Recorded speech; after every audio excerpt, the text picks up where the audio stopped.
Gentlemen, welcome to Peoria, Illinois with Bloodstained Men and Their Friends. James Rigdon, why don't you tell our viewers briefly what happened here?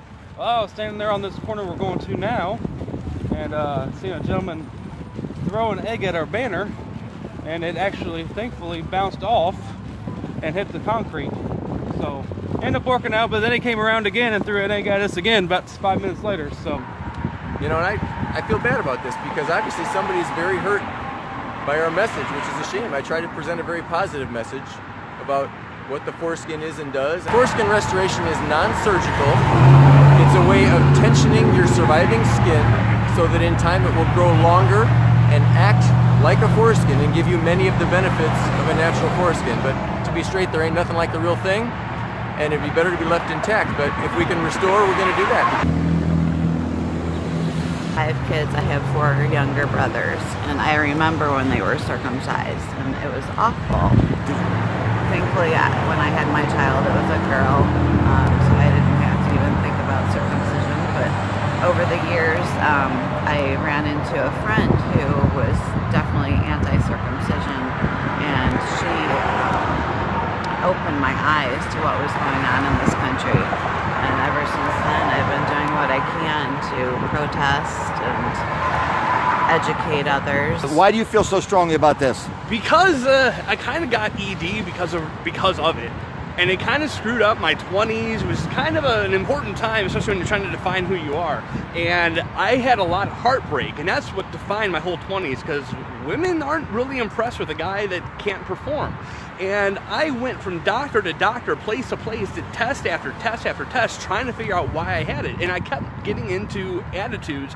Doctors would keep saying, "Oh, you know, just shut up here." You know, in your mind. Shut up. Yeah, but they were like, "You know what? It's enough here. You don't need to ask Isn't that these questions. insane? Just take this medicine." They just kept trying to give me this ineffective medicine, like, you know, Viagra, Cialis, all that stuff. Really did was make me feel weird. Yeah, it really did. Yeah, and I wouldn't take that crap. Yeah, no, but I felt like I had no option, you know, and I was kind of freaked out, and that was how my early 20s started. And I finally had an honest doctor. But actually, she's the one that told me about it first.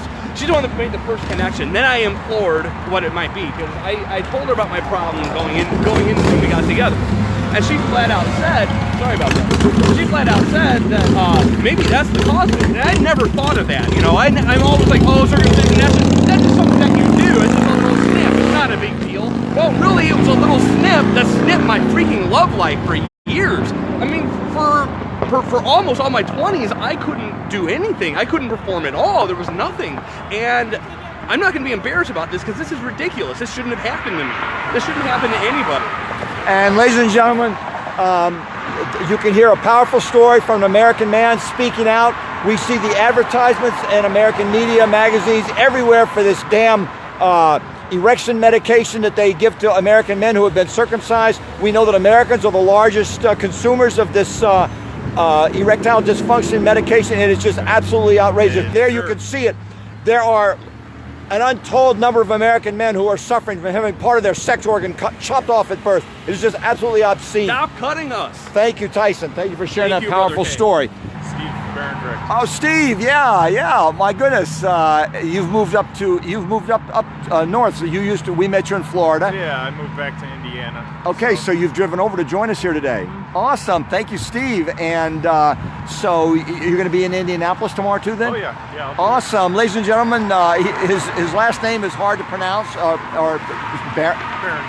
Barendregt. But you've met Steve Barendregt on a number of these live broadcasts and through videos, and he's been protesting with Bloodstained Men for a few years. Steve, you want to tell our viewers why you feel so strongly about it? You've driven over, I'm sure you drove several hours to get here. Yeah, I drove like 3 hours to get here. It's important because I'm a victim, and you know, over 3,000 baby boys are being mutilated every single day in the U.S., and nobody's really doing anything about it. And we need to spread awareness so that people stop cutting their babies. It's really a profound loss. People really don't know what the functions of the foreskin are, or what the foreskin is used for. So, if more people knew, I think they'd be like me, and they'd want to have their whole body. Thank you, Steve Barendregt, and we will talk to you again. Because I am extremely passionate about ending routine infant circumcision. I first heard about it when I got pregnant with my son. I never thought ever to look into it, and it led me down a rabbit hole of realizing how horrible this is and how many boys are affected every single day in America, and how other countries look at us like we're insane for doing You're a great dad. Thank you for you were open to the information. Rachel, you all told me briefly your story. Rachel presented you with the information, and you made some logic.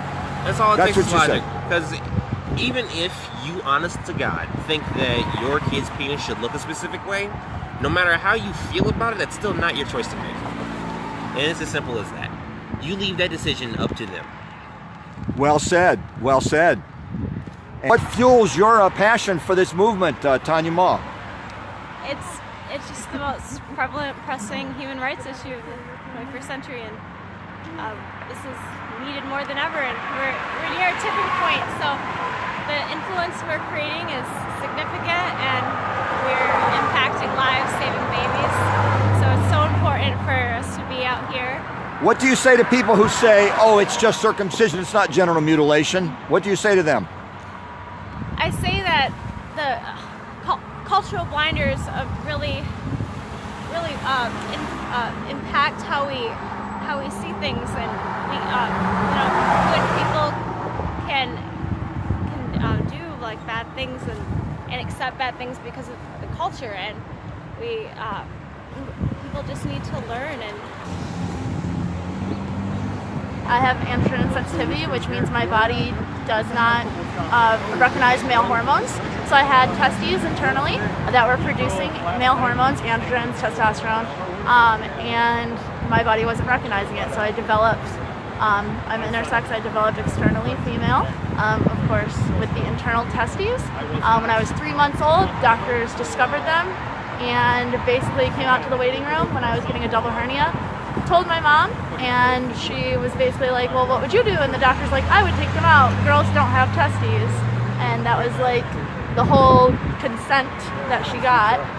But those testes, they would not have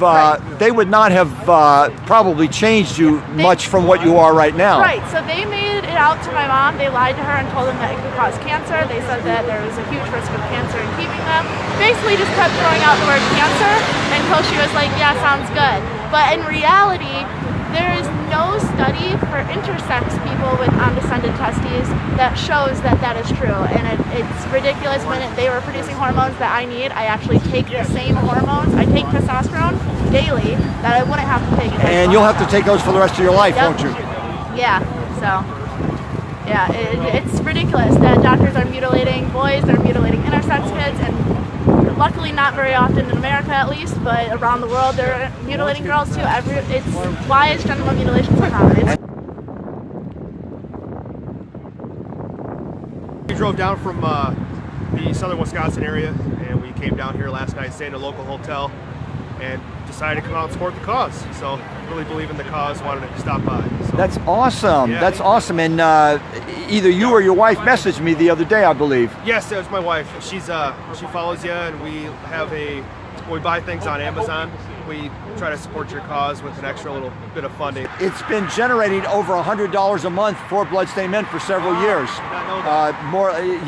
I am personally not intact, but I chose and researched for myself to leave my son the way he was born. Wow. So, wow. You can look into things yourself and change your mindset to what your parents taught you in the past. So I definitely suggest looking into it. The very common theme was, well, my parents circumcised me, so I should circumcise my son. And my wife, Jordan, the lovely lady that she is, she said, well, why don't you just take a minute, look into it a little bit, and then we'll make a decision. Was this while she was pregnant? Yes. Yeah, we looked into all that kind of stuff while she was pregnant, and we ultimately made a decision. I looked into it, and it's barbaric and sick, and there's no reason for it at all. You know, you cannot emphasize those words enough. Yeah. Barbaric and sick. Yes, absolutely. I mean, that's... Absolutely. And I thought of it this way, too. You know, if he grows up and he's 25, 26 years old, and he's like, you know what, I want to change myself. That's his prerogative, and he can do that. But in the meantime, there's absolutely no medical necessity to do so. So it's up to him what he wants to do it, and my guess is he's going to leave himself the way he was born to be. You're not going to raise a fool. Right, exactly. We will be in Indianapolis tomorrow, downtown, near the convention center. I understand there's a big convention going on there right now. The President of the United States spoke to that convention several days ago, so it's a big, important convention, and we look forward to protesting in downtown Indianapolis tomorrow.